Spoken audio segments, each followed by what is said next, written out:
Hammaga salom. Bu videoyimni uyda yolg'iz yashaydigan, uyda yolg'iz qolishdan qo'rqadigan odamlar ko'rishini tavsiya qilmayman. Bu uyga ko'chib kelganimga 7 oydan oshdi. Boshda kelganimda oshxonada nimadirlar taraqlasa, qanaqadir ovozlar kelsa qo'shnining uydan bo'layapti shekilli deb o'ylardim, ahamiyat bermaganman, lekin 7 oy bo'libdiki, mana shu kungacha tiriqlashi, shiriqlashi haligacha yo'qolmadi. Bir kuni o'rtog'im bilan zalda gaplashib o'tiribmiz, ikkalamizdan boshqa uyda hech kim yo'q.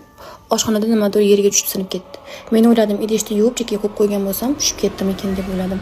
Oshxonaga yugurib kirib, ne ko'z bilan qarayki, oshxonada hech narsa sinmagan. Idishni singan ovozi faqat menga emas, o'rtog'imga ham eshitilgan. Oshxonaga kirdim. Uyimda nechta xona bo'lsa, hamma xonaga kirib chiqdim. Hech qayerda hech narsa sinmagan edi. Biz aniq quloqimiz bilan eshitdik, oshxonada rostdan nimadir tushib singan edi. Qo'shni uyda bo'lmadi, tashqarida bo'lmadi, ko'chada bo'lmadi. Aniq oshxonadan keldi bu ovoz. Yana gaplashib o'tiribmiz.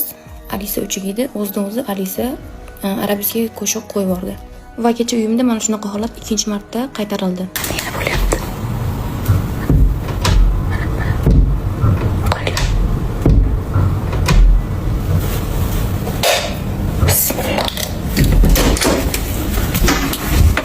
O'z-o'zidan lampochkalar shunaqa tushib ketdi.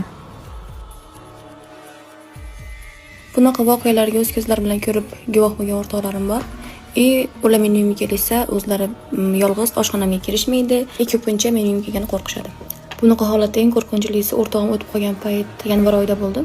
Hozir kech kirib qoldi, o'zi aytib bergani qo'rqaman, to'g'risi. Agar sizlarga qiziq bo'lgan bo'lsa, like bosinglar, keyingi ikkinchi qismida albatta aytib beraman. Sizlarda ham shunaqa voqealar bo'lganmi? Kommentariyga yozib keting.